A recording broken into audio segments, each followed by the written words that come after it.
Let's begin.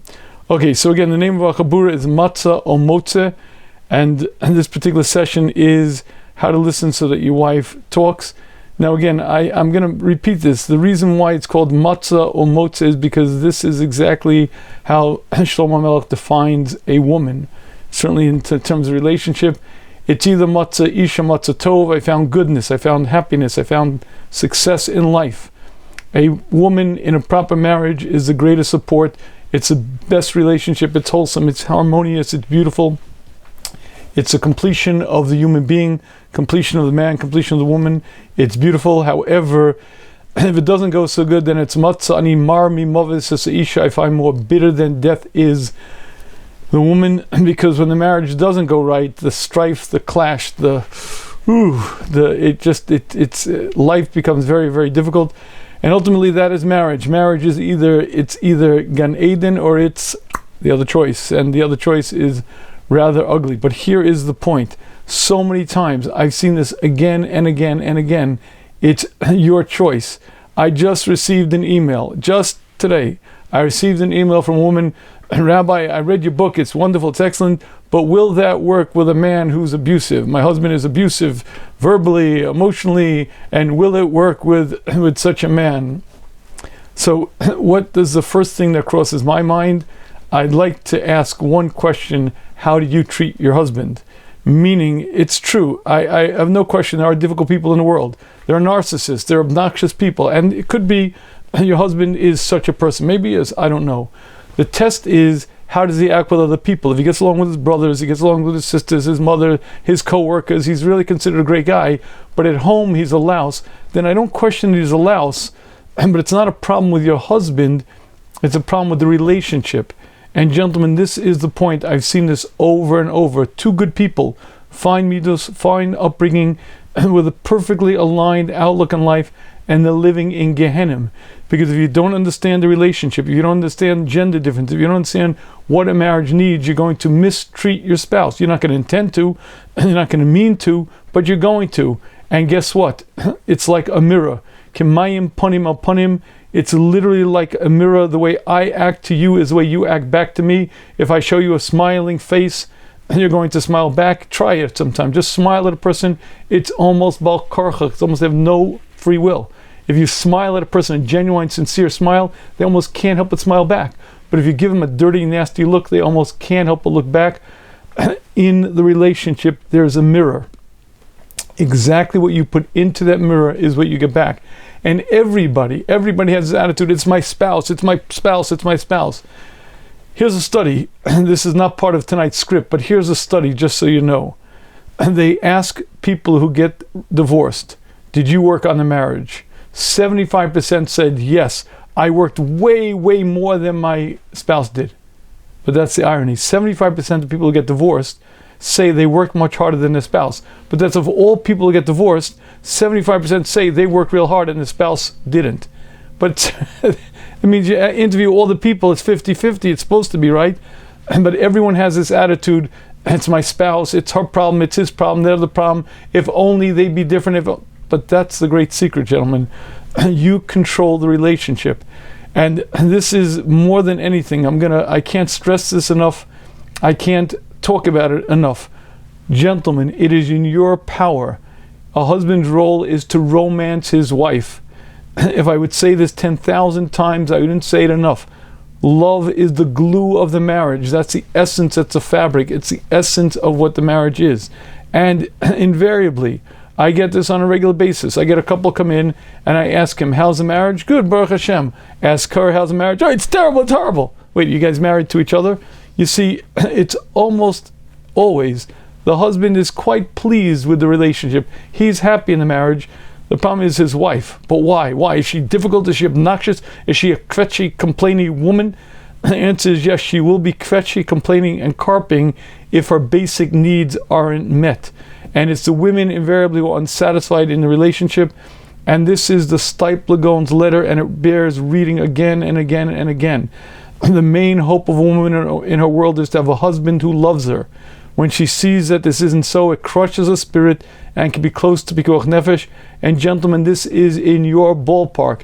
It's your job. The mini vacations, the gifts, the love notes, the date nights, text during the days, everything that a couple in love should be doing.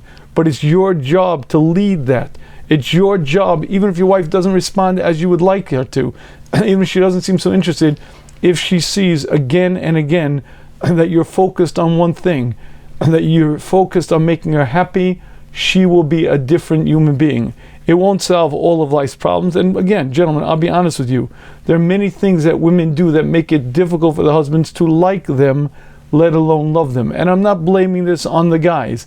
It's a 50-50, it's a two-way street. But there's one area that's way more in your control than it is in your wife's, and that's the romantic relationship. You have to use all the tools that bond in the book. In the video book, I go through them more at length.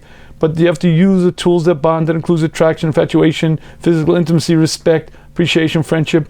But this one, gentlemen, romantic love, that's in your hands. And you got to plan a date. You got to buy the gifts. You got to send a text repeatedly during the day. Hi, thinking about you. Hi, smiley face with a love note. It's your job to let your wife know that you love her. And it's a Chazal, it's a Rashi. If a man focuses on this one yesod, how can I make her happy?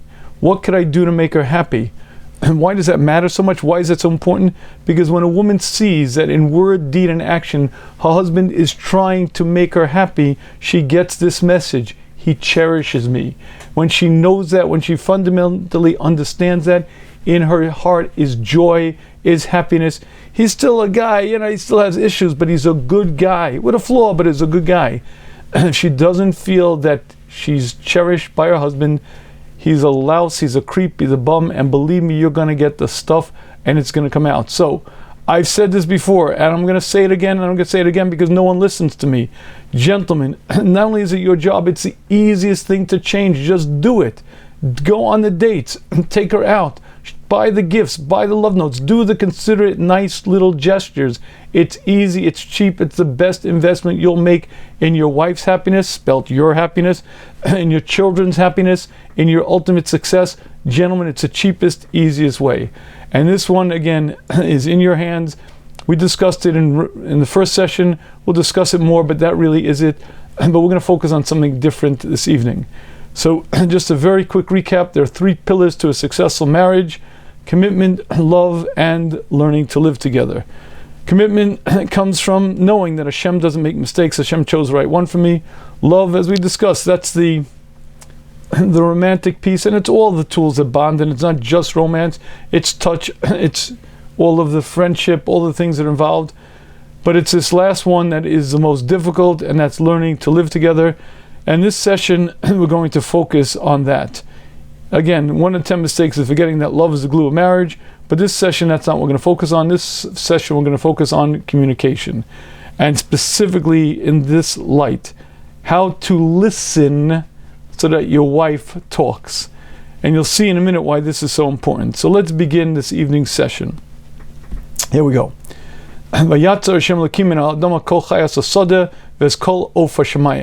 Hashem created from the ground all chayas asada, all wild animals, and all ofa shemayim. Hashem brought forth everything in creation. Everything was brought forth. The sea, the sun, the moon, the stars, everything, all of the animals. And after it all, Hashem created man. But it was only after everything was in place, after everything was perfectly ordered, that's when Hashem created man. And Chazal explained to us, much like a banquet. First you cook the meal, then you lay the table, you put the dishes out. When everything's ready, then you invite the guest in. The purpose in creation, the reason for creation was Adam, and therefore first Hashem did everything, created everything in creation, and then man. And then the pasuk says, "Vayave el Adam liros mayikra lo." After creating all of the animals, Hashem brought them to Adam to see what Adam would call them. Whatever man called the nefesh chaya is its name. Now that sounds like a rather unusual thing to say. Of course, whatever he called them was their name. He named them. Hashem said, name the animals, and he named it. Zushar, Zuchamor, Zugamal. Of course, it's its name. But a little bit of backstory over here. Before Hashem created Adam, Hashem was Nimlach. Hashem consulted with the Benzion Shafier, asked the Malachim, should we create man? The Malachim said, what is the nature of this man? And says Hashem, Chachmaso meruba mishalachem.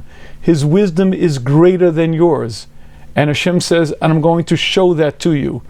Hashem created all of the animals, and then Hashem asked each of the malachim, name the animal. But the Mefarshim on the Medrash explain, name the animal doesn't mean give me a name, like a convenience. In other words, we call this a table, we call this a chair. It's a label. It doesn't really refer to the essence. It's just a convenient term to refer to that object. And what Hashem said to the malachim was, everything was created by Lashon HaKodesh. Lashon HaKodesh is the undergirding system of everything in creation, and every name fits that item exactly. What Hashem was saying to Malachim is, tell me the definition of this animal, its essence, its proclivity, its inclination. Define its essence in one term, because Hashem says that's how I created it, with aleph bays, with words, and one word is the atomic essence of it, is the very description of its nature. Define it. The Malachim was stumped. Then Hashem created man, and Hashem said, name it, the animals. One by one, Adam went through each of the animals. Zu shor, zu chamor, zu gamal, defining the essence, touching up the nature, the proclivity, the inclinations, defining the very fabric of the being with one term, and each one, Hu Shemo, was exactly right. And when the Malachim saw this, they were astonished by the brilliance, by the wisdom of man. And then, a little bit later in Bereshis, we're told a fascinating pasuk. Vayikra ha'adam shem ishto Chava. Adam called the name of his wife Chava. Why? Ki ha'isa'im kochai. Because she was the mother of all living creatures. So when it comes to name his wife, he calls her Chava, because she is the progenitor of the human race. Call her Chava. But if you look at the Baal HaTurim, you'll see something very, very eye-opening. Says the Baal HaTurim, why did Adam call his wife Chava? Says the Baal HaTurim, Vayikra Adam Shem Ishto Chava, Al Shem Shemachave, because she talks. He called her talker. V'zeo Sha'amru, this is what the Gemara in Kedushin tells us, Yud Kavim Sicha Yardul Olam, 10 measures of conversation came to the world, Tisha Notlu Noshim, 9 were taken by women. Why did he call his wife Chava? Because Chava means talker. He called her talker, and that's what Chazal say, that women talk more than men. 10 measures of conversation, 10 measures of talk. Women took 9 measures, they talk more than men. So again, just so you understand exactly what the pasuk is saying. He called his wife Chava, which means talker, as in the teaching, because women speak more. Now, gentlemen, if you think about this Baal HaTurim, it should be rather troubling. And let me ask the obvious 2 questions. Let's begin with the following. Number 1, it doesn't sound very complimentary to call your wife talker, like a gabber, like yenta. And I call her yenta. Why? I call her yenta because she talks a lot. Women talk a lot, so I call her yenta. It doesn't sound like a very nice way to refer to your wife who you just recently met. I mean, they weren't quibbling, they weren't squabbling, they weren't married for 10 years and having all kinds. So why did he do that? But I'll ask you an even better question.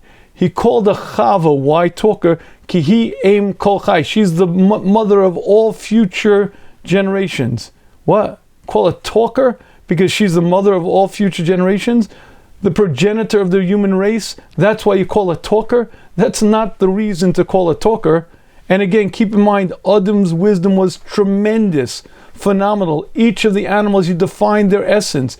And yet when it comes to his wife, he calls her talker, mechava, because she talks a lot. It sounds A, not very nice, and B, it doesn't sound accurate. That's not what the pasuk says. She was the mother of all future generations. What do you mean because she's a talker? That's why she's the mother of all future generations?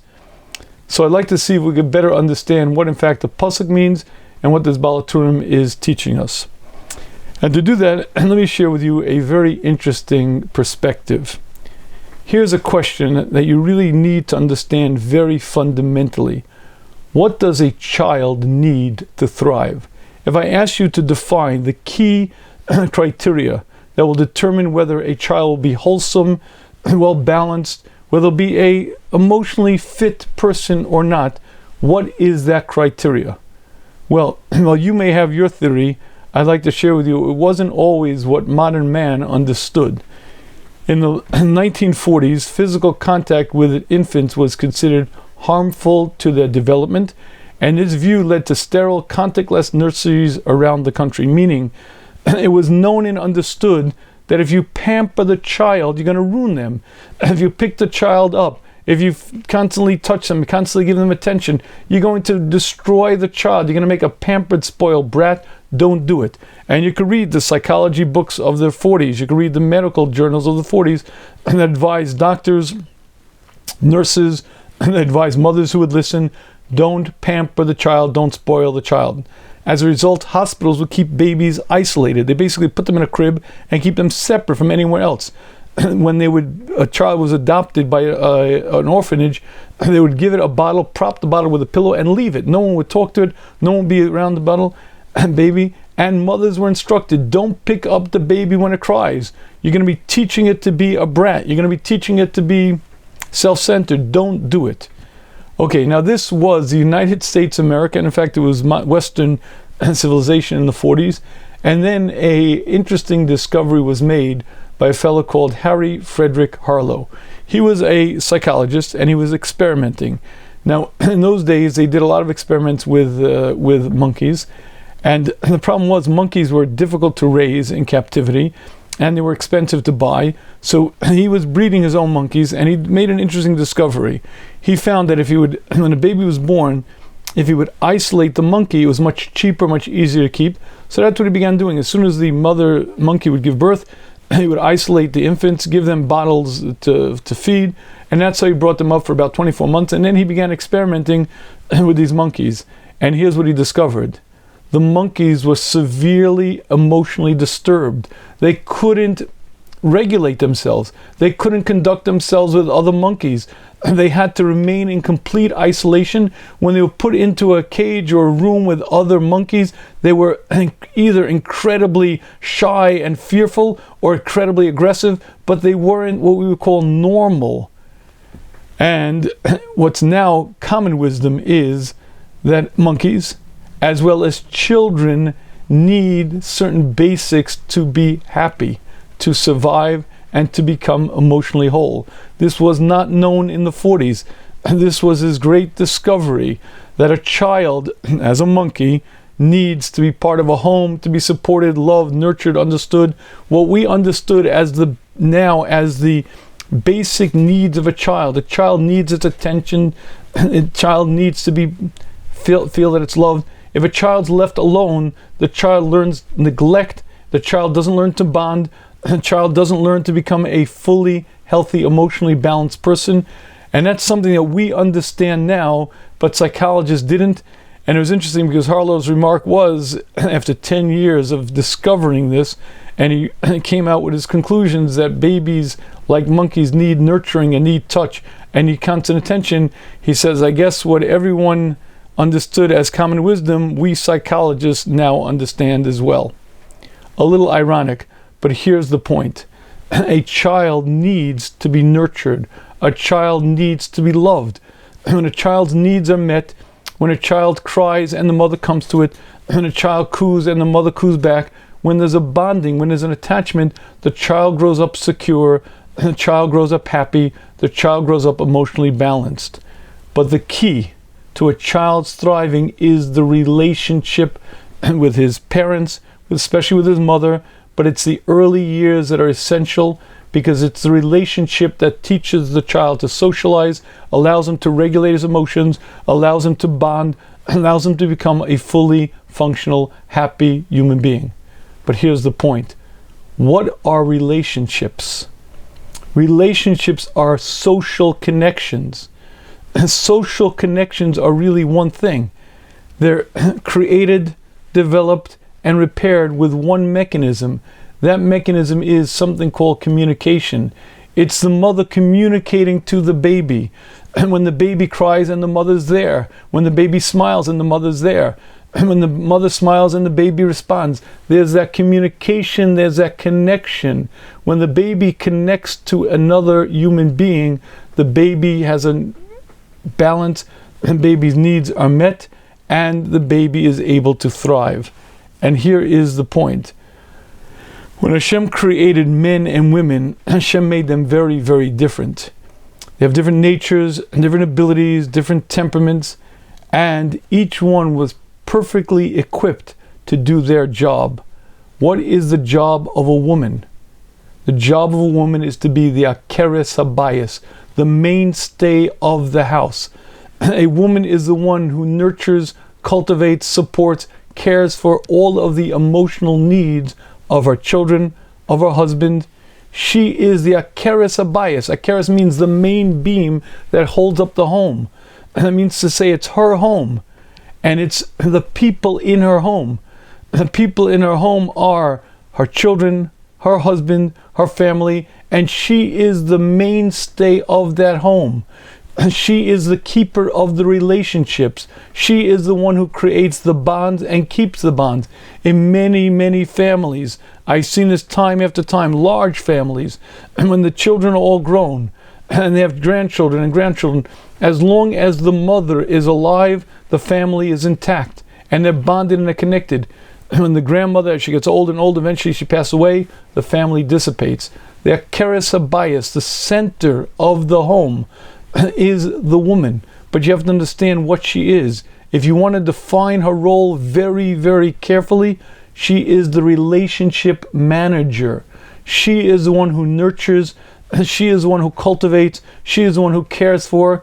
But how do you do those things? How do you develop relationships? How do you nurture? How do you show care? You do that through communication, through speaking. The home is the center. She is the center of a home, and the way she keeps the relationships going is through communication, and that's exactly what the Baal HaTurim is saying. And you know why Adam called his wife Chava? Because she is the mother of all future generations, and the mother is the relationship manager. But how do you manage relationships? How do you nurture? How do you care? How do you show love? How do you bring people into your world? How do you bring yourself into their world? It's through communication. And that's what the Baal HaTurim is saying. Why did Adam call Chava Chava? Because Chava means talker. Why talker? Because she's a gab about? She's a yenta? No. Because that's the essence of the relationships. The essence of the relationship is communication. The nurturing, the care, the love is given over through communication. She is the center of the house. She's the akeres habayis, the mother of all future generations, because communication is the key to it. She was gifted with a unique capacity to nurture, to cultivate, to support, to care for the people in her life. And that care is done primarily through communication, through speaking, and that is her gift. She was given the gift of gab, but not to blab, not to be a yenta, and to create the bonds, to create the connections, to create the family unit and keep everything together, the relationship manager of the home. Okay, now that's an interesting yesod to know for life, and as a parent, maybe one day as a grandparent, as an advisor to other people, it's important to know. But what has it got to do with us? How does it affect marriage? So here is a very important question to address in marriage. What is the most important ingredient in a successful relationship? Right? Let's say I would ask you that question. What is the single and most important ingredient in a successful relationship? So that question happens to be asked by other people. As a matter of fact, Ted Houston, who's a psychologist at the University of Texas, asked that question. He studied 264 couples in depth, and one of the questions that he asked these couples was, what is the most important issue in the satisfaction of the relationship? Now, what do you think the answer was? So, interestingly enough, almost all the women said communication, communication, communication, talking, communicating, communication. And interestingly enough, almost none of the men said communication. And this you'll find to be a rather interesting irony. The most common complaint that marriage therapists hear from women is, we never talk, we never talk, we never talk. Okay? And probably the most common complaint marriage therapists hear from men is, all we do is talk, talk, talk, talk, talk. Now, somebody's got it right and somebody's got it wrong. Either we never talk or we're always talking, but something's inconsistent there. And I'd like to share with you the answer to this dilemma. If you would like the answer to this, I'll give you a sociological experiment and you'll know precisely the answer. I want you to go to a Kiddush next Shabbos and listen carefully to the men speaking and listen carefully to the women speaking. Right, you go to a Kiddush and you go over, listen to the women. You go over, listen to the women, and you'll hear something like this. Da da da da da da da da da. Oh. Da da da da da da da da. Ooh. Da da da da da da da. Ooh. Great talking to you. Okay, very good. That's what you hear on the woman's side over there. And then go to the men's side, and you'll hear something that sounds like this. Da da da da da da. Da da da da da da. And da da da da da da. Hey, great talking to you, guy. Okay? You ever notice that women make all of these oohs and ahs and ohs and why did they do that? Why do they make all of these listening noises? Men don't do that. Men listen. Women make all these oohs and ahs and oh, ah, oh, wow, oh. Why do they do that? So I'll share with you the why. Deborah Tannen is a professor. She's an anthropologist, a sociologist. She's actually a professor of linguistics at Georgetown University, and she wrote a number of books, quite a number of which I have read. And one of her books is called You Just Don't Understand, and it studies men and women in conversation. And here is her point. She very carefully studied men and women in conversation in many different venues, many different ages, many different settings, and here's what she found. The why women talk is different than the why men talk. And why do women talk? Women talk to create relationships. They speak to bond, to connect. They speak to bring people into their world, to bring themselves into other worlds. They share. It's a vehicle to connect. It's a vehicle to bring people together. And they communicate for the purpose of connection. What do women talk about? They talk what she calls rapport talk. Rapport means building a rapport, bonding, connecting. And what that means is they talk about people and occurrences, what happened, what she said, what he said. That's what women talk about. And why they talk is to bond, to connect. What they talk about are the things that connect people. Occurrences, what happened, what she said, what he said, things that bring people together. Why do men talk? For a very different reason. Men talk to communicate. Maybe it'll be ideas, maybe concepts, maybe ways of doing things, hopefully in learning. But men talk for one reason. I have a concept in my mind. I want to communicate it to you. What men talk about are not occurrences and people and things. It's what she calls report talk, as opposed to rapport, as opposed to bonding and connecting. And what men talk about are subjects of information. So it might be politics, it might be business, it might be sports, maybe religion, hopefully. But that's the point. Men and women talk about different things for totally different reasons. And when you understand that, you'll understand one of the keys to marriage. Number one, your wife will bond to you, will connect to you as she connects to other people through communicating, through talking. And it's a very real need in a woman. And if you don't understand that talk means something different to your wife than it does to you, you're going to be missing out on one of the fundamentals of marriage.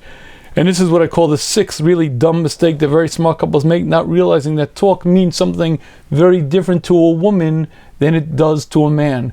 When a woman talks, she's speaking to bond, to connect, to share of her world, and to bring you into her world, to create that bond, that connection. That's often why she speaks. But men don't speak for that reason at all.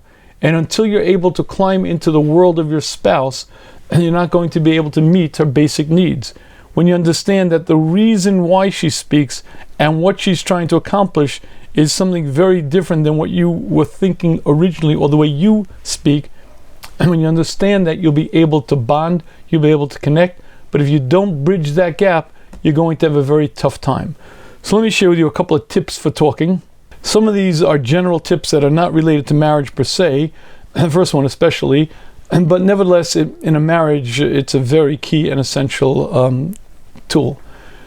Number one tip for talking. Number one, by far, far, far and away, number one tip for talking is the right way to talk is listen, listen, listen. Studies show that the average person listens for 17 seconds before interjecting. And gentlemen, I'll be honest with you, I'm guilty of it myself. Many a time people call me for advice. And I know why they're calling me for advice. And before I let them, I have to stop. Let me listen. Let me hear what you have to say. Let me get the background. Let me get the story. And if you train yourself to listen, number one, you'll learn a lot more. You'll understand a lot more. But more than that, you'll begin to meet one of your wife's basic needs. She needs to bond. She needs to connect. Now, there are many tools that bond. For men, physical intimacy is a very big one. For women, it's important as well. But for women, one of the keys to connection is communicating, talking, by sharing, and by listening, by being together with a husband in conversation. It creates that bond. And you have to get accustomed to it. You have to get used to it. And you have to really learn to speak so that your wife listens. You have to listen so your wife speaks. You have to learn to communicate with your wife. And the first rule is you have to learn to listen. What that means is when your wife begins speaking about something, just listen. Be there present. Listen to her. And it's also a very good idea when you leave and when you come, tell your wife. Many times guys just leave and 2 hours later the wife realizes the husband left the house.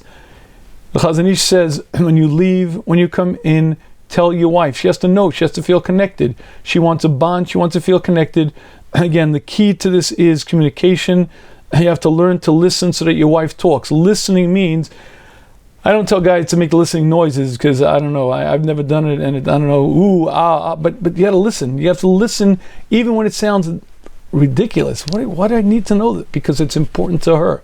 And it's important for her to share this with me. She wants to tell me the story. I know women, and I've heard this and I've seen this on a regular basis. Do you know that a woman can tell the exact same story to 5 friends? 5 friends. She'll call one friend and tell a story, a second one and tell a story, a third one and the fourth one, and then a fifth one. The exact same. Why is she doing that? And the answer is because it's a number of things that she's doing. Number one, she's sharing, she's bonding, she's connecting. Number 2, she's processing emotions. A woman will get clarity in her emotions. She'll get a sort of sense of equanimity, a sense of balance. She's going to process things by talking. But more than anything, she shares because she cares, because that's the connection. And so you have to learn to listen so that your wife feels comfortable talking to you. But listening means exactly that. Listening. And it's a good idea if you can't make the listening noises, because I get it, because I'm a male also, and I'm not too good. At least ask questions. What do you mean? Why is that? Show interest. And it sounds, as petty as it sounds, do you know how many women just feel empty because they don't talk? They can't communicate with that. Why can't you communicate? I'm here. Ask me any question you need. I'll ask me anything. I'm here for you. And again, I've said this before, gentlemen. I know men that will take a bullet for their wife, but their wife feels empty and alone. And one of the keys to meeting your wife's needs is learning to listen so she feels comfortable talk. And you have to talk so that your wife learns to listen. That means you have to share with her. You have to share with her. I remember when we were first married, my wife would pick me up at 6:30 in the Kollel. I would get in the car and we'd drive. And my wife would say, "Nothing happened today?" I say, "No, nothing happened." What happened? I don't know what happened. And it took me a little while to realize what she wanted. And gentlemen, here is a confession. My mother passed away quite a number of years ago. It was after 10 years of marriage that I realized I owed my mother a deep apology. You see, I went through what every yeshiva bacha did, that horrible fear. I would call my mother every week. I was in a dorm, and once a week I would call my mother, and my mother would ask me that dreaded question, that question that every yeshiva bacha dreads, that horrible, fear-inspiring question. The question goes like this: "So, what's new?" What's new? What's new? I know what's new. What's new? We learned the new Tosfos. We learned the Marshal. We learned the. What's new? I'm in yeshiva. This is my life. What's new? But do you understand how thick I was? I didn't understand what my mother was asking. Her child had left home. Her child was now in the dorm. She felt distant. She wanted to be in my world. She wanted to connect. She wanted me to share the details. The details didn't matter to me because they were foolish, silly little details. But they sure mattered to her. Why? because it's sharing the details that creates the bond. It's sharing the details that brings you into their world and brings her into your world. But it's sharing the details of your day, and you have to learn to talk. Guys usually don't do that. We don't really discuss the issues and the stuff. You have to be a little careful with the Lashon Hara aspect of it. But I want to teach you guys a question that I learned when I was first married. It's a question I never heard. I was 24 when I got married. I was 25 actually, 25.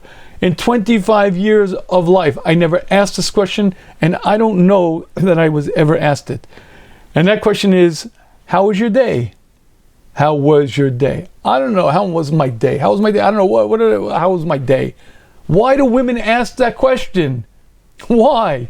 And the answer is very simple. Because they want to know. They want to share. They want to be in your life. But you have to answer that question. You have to tell them the silly details that may not matter to you, but they very likely will matter to her. And when you learn to share, and when you learn, you have to learn what does matter to her and what doesn't. If you're going to fill the air with nonsense and she starts yawning, obviously you're not doing a good job.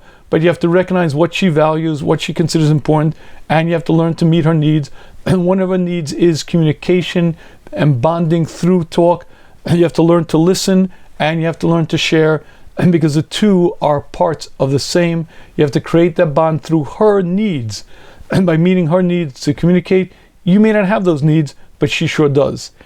And now let's move on to some very, very important people skills. This is people skills 101. As a high school Rebbe, I used to teach the guys what I call people skills, and let me share with you people skills number one. When my wife was married, when we were married already a bunch of years, my girls were already teenagers, and one Erev Shabbos, my wife is cooking the soup, and she asked one of the girls, "Is the soup too salty?"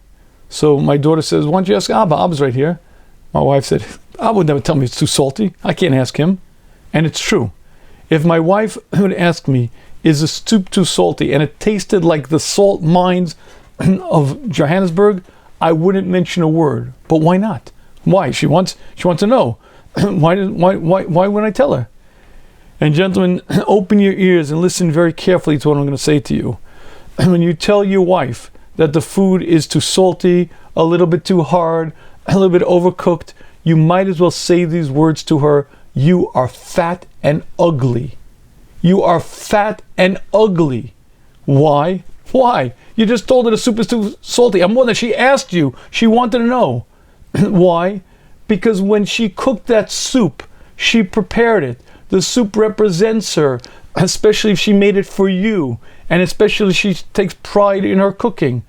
And when you say to her that the salt is a little bit too much salty, the kugel is a little bit burnt, the meat is a little bit overdone, what you're saying to her is very clearly, what you did is not good enough. But you're not even going to just say that to her. What she's going to hear is, "I'm not good enough." And gentlemen, this is a very, very important lesson. And do not share your opinions with your wife about what she does wrong, what she could do better. I know you're a ganz fine cook, and I know you're a ganz fine critic, and I know you have much to say, and if you would like to be a happy husband, keep it to yourself. But why? Wouldn't she like to know? Gentlemen, let me share with you a candid observation, and I hope my wife doesn't hear this one. My wife happens to be a great cook, and she cooks very well. When we travel, I eat peanut butter sandwiches. I go on a plane, and it could last for days, and there are many times when I get stuck in the airport or whatever, so I take on a regular basis whole wheat bread, peanut butter sandwiches. I'm good to go. Okay. On a regular basis, when my wife makes me the whole wheat sandwich, peanut butter on it, she'll ask me, "How was the sandwich?" Now, the first time she asked me that, I was like, "How was the sandwich?" She's a great cook. She cooks delicious food. A peanut butter sandwich is not up there. Why is she asking me that question? And it baffled me. And it took me a long time to get it. But then I eventually, the light bulb went off. You know what she was asking? She made it for me. She made it with concern, with love. She wanted to hear from me that I appreciate, that it was good, that Of course, it's a peanut butter sandwich. I'm not going to be raving. Wow, it's the best peanut butter. Wow, incredible. Wow. But Lamaisa, she did it for me, and she wanted to hear from me that I had it, I ate it, I enjoyed it, I appreciated it. Gentlemen, do you hear what I'm saying? When you present to your wife a face that's not smiling, that's not happy, when you present a critical face, but more than that, when you present words that are critical, even though you didn't mean it, and even though you didn't understand what it is, it's going to be very poorly received. And tell your wife the dress makes her look fat and you are finished. You're done. But she asked me, is it slimming? You look beautiful, you look gorgeous. But to be honest with me, absolutely, it's gorgeous, it's so becoming. But why don't you just be honest with her? Because a smart man knows enough to keep his mouth closed. But why? She's asking you. The why is very simple. She's not going to hear that she looks heavy in the dress. She's going to hear she's fat, ugly, and not pleasing to you. And a woman at the core of her essence needs to know that she finds favor in her husband's eyes. And the minute you tell her she did something not right or wrong, not as good as it could be, what she hears is, he's not happy with me. And when a woman hears that he's not happy with me, she gets very, very insecure, very unhappy, very, very difficult to be around. Gentlemen, all you got to do to make a happy woman miserable is criticize her. Find what she does wrong, point it out to her, and you will have a miserable wife and you will have a miserable life. Find what she does well, compliment her freely, regularly, and make sure she only hears praise from you, and you'll have a happy wife and a happy life. And gentlemen, this is one of those big deal people skills, number one. Compliment your wife, don't criticize, keep it to yourself. But let's discuss another life lesson that I consider very, very important. Here you go. Many people have opinions. Opinions about politics, about sports, about whatever. You ever notice people get very, very touchy when you argue with them? As a matter of fact, most people, my opinion might have come at the flash of a moment. I may not have researched it. I may never have thought about it much. But the minute I express my opinion, it's my opinion. And what happens when you refute my opinion? Let's say I tell you the best baseball player is, but whoever, I don't follow baseball much. I tell you the best boxer ever was Sonny Liston. No, Muhammad Ali was much better than him. Jack Dempsey was the man. You see what era I come from. In any case, and the minute I express my opinion, let's say you refute me. Let's say you refute my opinion. You prove unequivocally, you prove absolutely that I'm wrong. What happens? You see, when you refute my opinion, you didn't just refute my opinion, you refuted me. When I said Jack Dempsey was the best boxer ever, and I stood behind that, and you proved me wrong, you didn't prove the fact wrong, you proved me wrong. You didn't refute the opinion, you refuted me. Now, you may say, isn't that strange? And I would agree with you, it's very strange. Gentlemen, people are the strangest creatures in existence. And the one lesson you have to remember is, I too am a people. I too am a human being. And when you see people do the strangest things, and they get so touchy, you argue with their opinion, they get all inflamed and angry, and they get insulted and embarrassed, just remember one thing. I too am a people. I am a human being. Why do I share that with you? Because let me share with you a tremendous life lesson. And I'm embarrassed that I have to say this, but it's worth saying. Don't refute your spouse. Don't slug her up. Don't argue with her. Don't disprove her. Don't do it. Even if you're right, even if you're smarter, even if you're 100% correct, don't refute, don't argue, don't slug her up. Save that for the base medrash. Save that for Ian. Save that maybe for your friends you're arguing politics or sports or whatever. But don't slug up your wife. Don't refute her. But why? I'm right. And I proved it. Absolutely. Unequivocally. It's the truth. So let me spell it out in case you don't hear the message yet. When you prove her wrong, show her how foolish she is, what will she hear? Will she hear, oh, my husband is so wise, so smart, he is so intelligent? Nope, that's not what she's going to hear.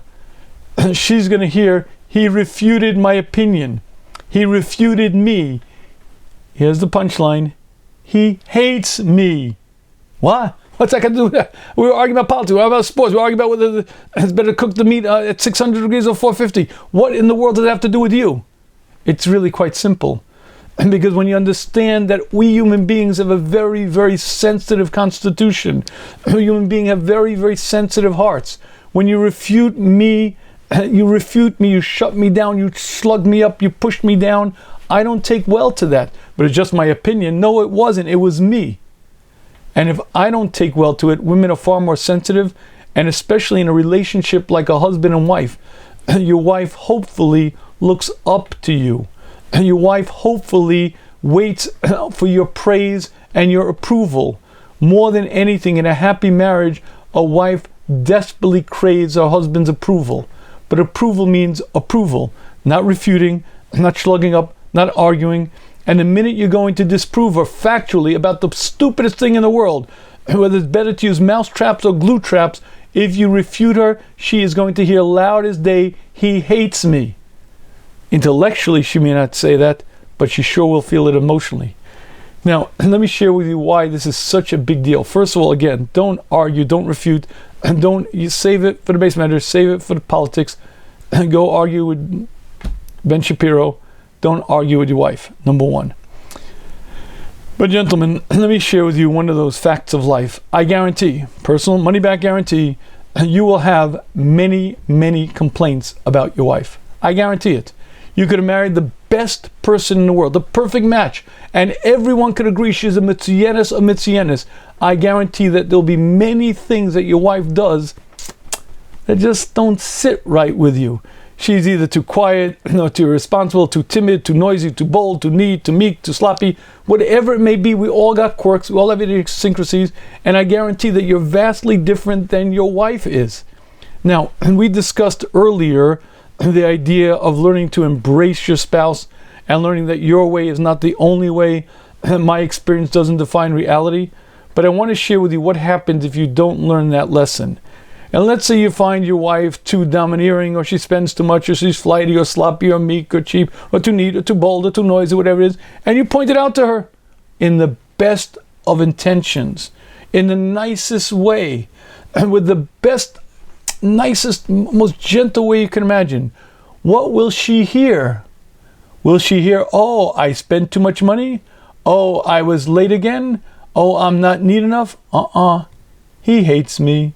What's that got to do with what I said? I didn't say anything like that. I just said, we're spending so much money, I can't pay the bills. That's all I said. But that's not what she hears. You're not giving her approval, you're criticizing her. But who's going to stop her from spending? I don't know, but one thing for sure, you're not going to be very successfully married. You're not going to stop her this way. If anything, she's going to spend more money. And one thing for sure, you're going to wreck the marriage. But what am I to do? And there's so many things that bother me. So I'll share with you the great lesson of life. That lesson of life is embrace her as she is or suffer. You got stuff, as we said earlier. Remember, review the last session. And I told you that critical key Musar exercise. Look in the mirror and say the words, I am a difficult person to live with. When you recognize I also got stuff. I also am either too neat or too sloppy, too on time, too domineering, not too timid, too bold, whatever it may be. I also got stuff. And if I find my wife difficult to live with, good morning America, every human being has stuff. And getting accustomed, getting used to another human being is not so simple. And this is the moral of the story. Embrace her as she is or suffer. But that's not just in big term issues. I'm talking about the minutiae, the little things. And if you're not careful with your words, if you're not going to speak words of approval, if you're going to be critical, and critical doesn't mean you're horrible, you're horrid, critical means you notice what your wife does wrong and you point it out to her, only with the best intentions, and only so that it will improve, and only so that I guarantee, money back guarantee, you're not going to do so well with that. You'll never change that habit of hers, and you're going to wreck the relationship. Now that's obvious, and we discussed it already. But what I'd like to share with you this evening is something that's not so obvious. And that is that there will be many things that you say to your wife, innocently, not critical. And they might even be fine, regular, it may even be words of praise, but your wife is going to hear them differently than you intended them. And I would like to share with you why. When you understand the difference of men and women in conversation, you'll begin to understand a little bit better what I'm referring to. Let me share with you an interesting example. I was a high school Rebbe for about 15 years, and somehow it is that Rebbeim are supposed to be all worldly and all knowledgeable about all things of life. And guys, especially high school, came to me with all kinds of issues. Now, especially when I was a beginning Rebbe, I was like, well, how do I know this? How? All right, listen, Hashem helps, and you follow the way, you find the answers. Anyway, after a while, I began getting better at these things, and guys would come to me with questions, life questions, how to deal with parents, how to deal with siblings, how to deal with situations, and on a general basis I gave advice, and the guys would leave happy. I would listen and sort of touch up the issue, define the solution, and generally speaking, the guys left happy, and guys would come to me on a regular basis with all sorts of questions, all sorts of issues, and this went on for about 10 years. And I noticed something very, very curious. Whenever a guy would come to me with a problem looking for advice, I would listen, I'd offer him advice, and almost always the guys were happy, it solved the problem, and things went well. Yet, when I'd go home, and my wife would ask me for advice, she was never happy, never pleased, and never satisfied with my answer. It was like my IQ dropped 80 points the minute I crossed the threshold. Like, what's the deal? And yeshiva, I'm considered wise and intelligent, and here I'm like, I didn't get it. And gentlemen, I'm embarrassed to say it took me 10 years to get it. Do you know what the answer is? The answer is my wife was never satisfied with my advice because she wasn't looking for advice. She was looking to share. She was looking to bond. She was looking to connect by sharing her life with me. She wasn't looking for my solution. And one of the great principles of conversation with your wife is don't fix it. Fix it is good when the boiler breaks, but don't fix a problem. As a high school Rebbe, I was constantly fixing it, and it took me 10 years to realize she's not asking for advice. She's asking to share, she's asking to bond, to connect by sharing her world. And now, gentlemen, here is that big word that I don't do well at all. Baruch Hashem, I'm married 36 years now, very happily married. I love my wife. My wife loves me. We have a great marriage, but here is one of those things that I don't do well at all, but I gotta say it, and you gotta learn how to do it. It's this funny word. I'm not sure I know exactly what it means, but the word is validation. Validate. Just validate. Now, what do you mean? Is it invalid? Was it illegal alien? What do you mean validate? What do you validate? Validate. What do you mean? He's valid. She's valid. What do you validate? So I'll explain to you exactly what I mean. When do I discuss a problem with a friend? First of all, rarely. But if I get a problem that I discuss with a friend, I go to an expert, I go to a Rebbe, I go to someone wiser, and I'm asking for advice. I, as a rule, as a guy, don't go sharing my stories, I never do it. I'm a guy. Most guys don't do it. But you got to get used to the fact that that is what your wife is doing. And when she's sharing with you the problem, what happened at work, what happened with the children, what happened with her friends, what happened with her sister, she's not looking for your solution. She's looking for you to say, oh, wow, that must be terrible. Wow, that must have made you feel so bad. Oh, wow, oh. But do you understand what she's looking for? She's looking for connection. She's looking to bond with you. And what she's looking for is exactly what she's accustomed to with her sisters, with her friends. All of her friends will react exactly that way. They'll go, ooh, ah, oh. They won't fix it. They won't solve it. And they'll listen. They'll feel with her. And they'll communicate the fact that they share her burden, because that's what she's doing. She wants to share the burden, not to solve it, not to fix it. So don't fix it. Just listen carefully and try to feel what she's feeling and try to relate to. Again, we guys don't work that way. But if you don't learn to do this, I'd like to share with you what happens. Let's say you don't. You're to fix a guy. Whenever your wife brings the problem to you, what you should have done is you should have told the boss X, Y, and Z. You should tell your sister from now on in, da-da-da-da. You should not put up with that stuff anymore. Anytime your wife comes to you with a problem, you fix it. Very nice. Now, that's not the way her friends listen to her. It's not the way her friends connect to her. And you don't validate her. But what does she hear when you don't validate her? I want you to hear very carefully what I'm saying. When you don't validate her, when you don't listen to her, when you don't let her know that you're with her in this, what she hears is, we are different. He's strange. He's like, he just is I don't know what what's his problem?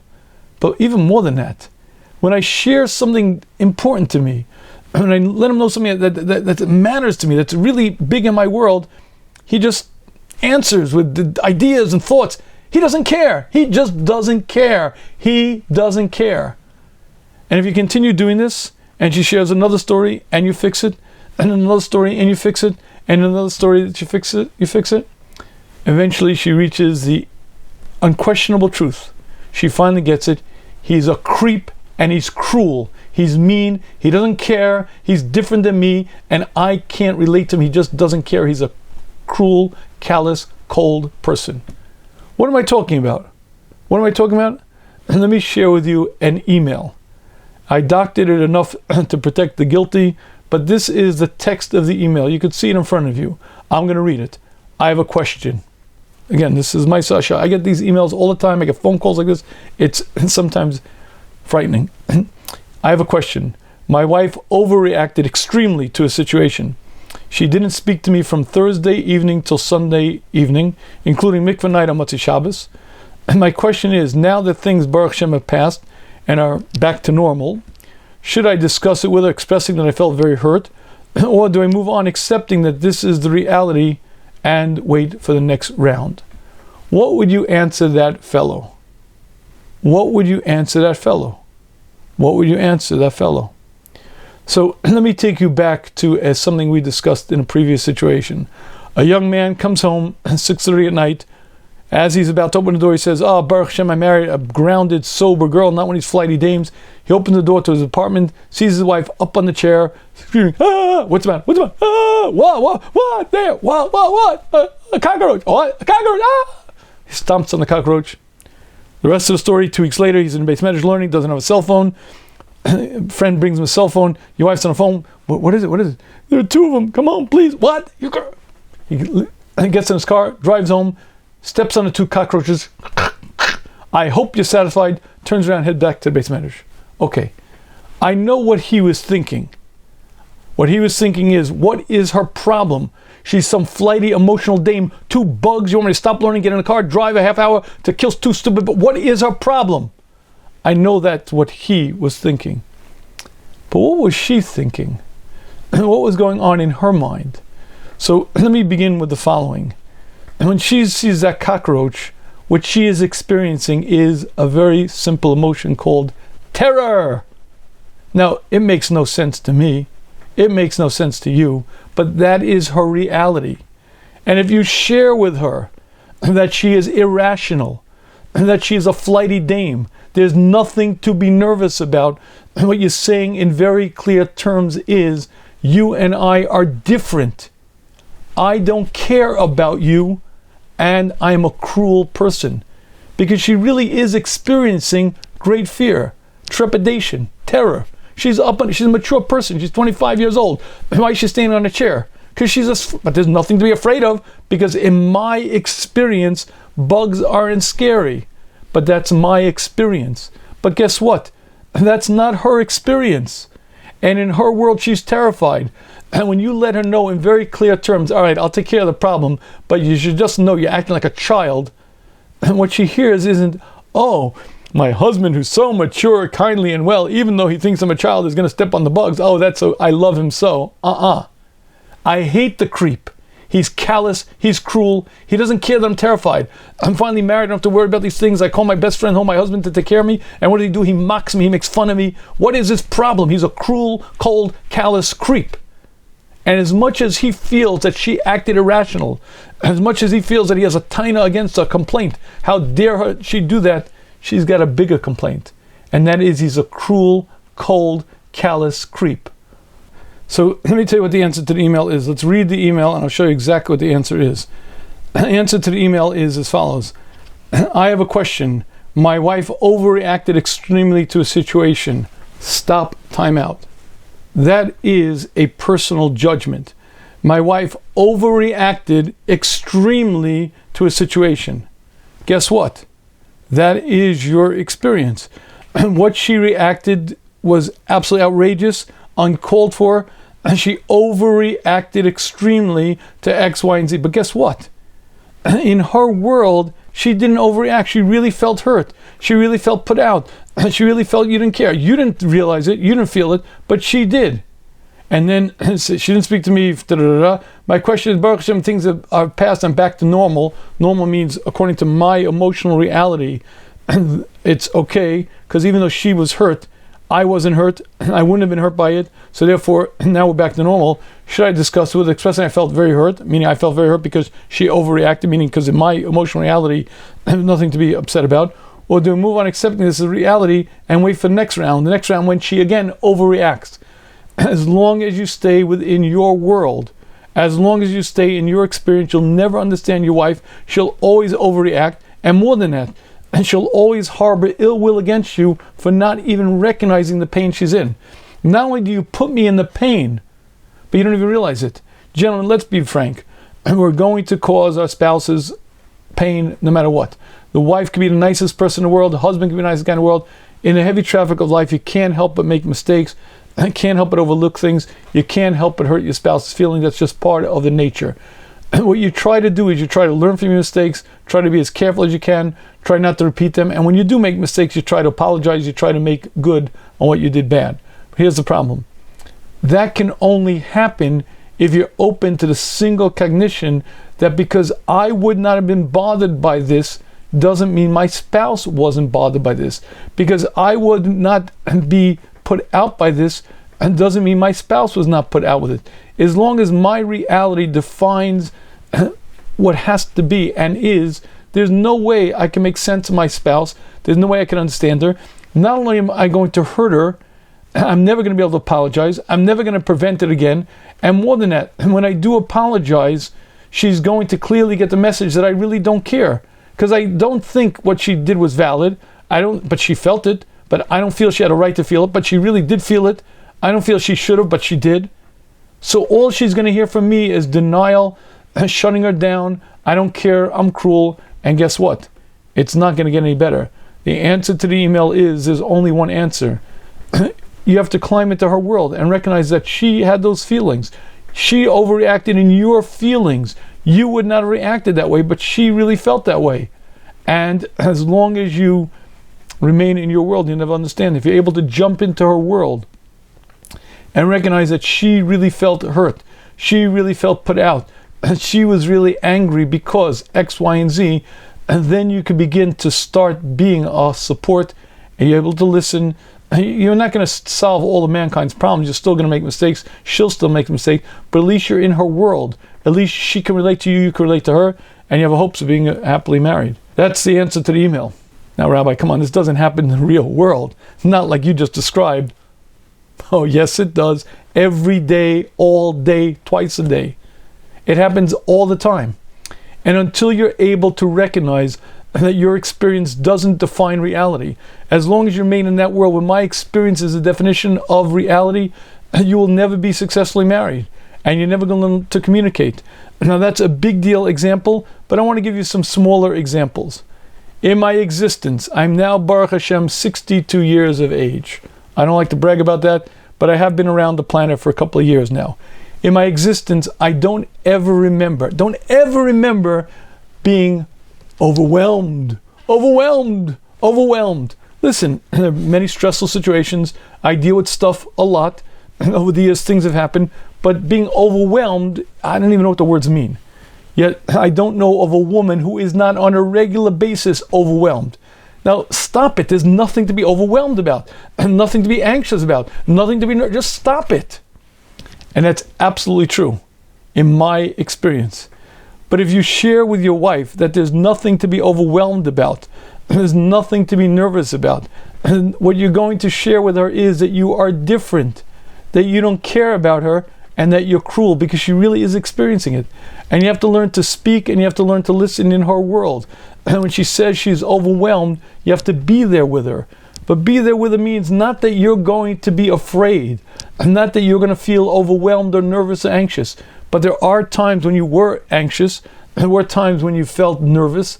Try to remember what it felt like to you. So I told that guy, what I told him was, think about the fact of, imagine that there weren't two cockroaches, but there were two German shepherds. What would you feel? You'd feel terror. Well, that's what your wife feels. It doesn't make sense to you because you don't view cockroaches that way, but in her emotional reality, that's the reality she's experiencing. And you have to be able to climb into that world. And that means when your wife shares with you the fact that she's overwhelmed, or she's scared, or she's nervous, she doesn't know how this is going to... And you say the words we guys always say, there's nothing to be nervous about. Oh dear, thank you so much. That was so reassuring. When you told me that, it calmed my nerves and everything's beautiful. And what she's going to hear is, he doesn't care. He's certainly not in my world.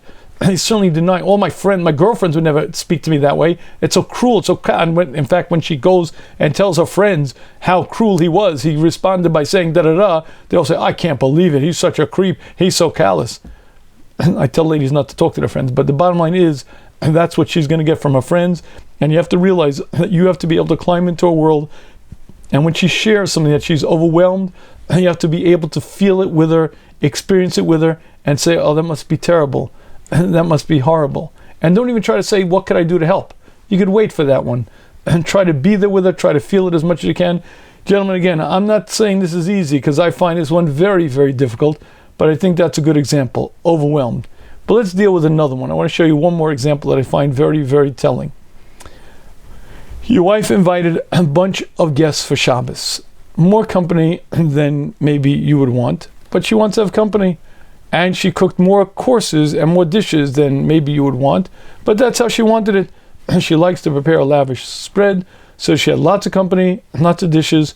And Motzei Shabbos, when she's cleaning up, she says to you these words, Oi, Shabbos was so hard. I prepared for so many dishes and so many people and so much cleanup. Oi, it's so hard.